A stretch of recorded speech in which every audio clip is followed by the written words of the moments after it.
painful and embarrassing. No one wants to talk about hemorrhoids. The simple truth is, once these swollen veins become a problem, people can't sit back and ignore it. It's because it's thrombosed.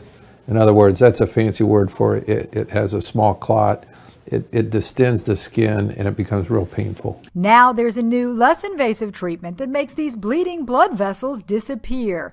Where surgery used to be the only option, the FDA approved a bipolar device that destroys the troublemaker. We still have to put the patient to sleep, but bipolar is a fancy way of saying energy goes from one part of the device to another. This procedure requires one session and patients go home the same day, compared to traditional surgery, which cuts out the offending clot, leaving patients with an uncomfortable healing process.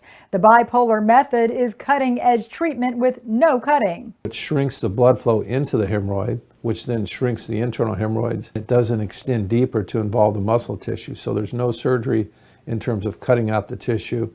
There's no sewing up. The procedure is quick and relief is almost immediate. It's phenomenal. We can get rid of the internal hemorrhoids and frequently shrink the external hemorrhoids in a painless fashion. More serious cases may still require surgery, but this technique is sapping the strength out of most hemorrhoids. For Lee Memorial Health System, I'm Amy Osher.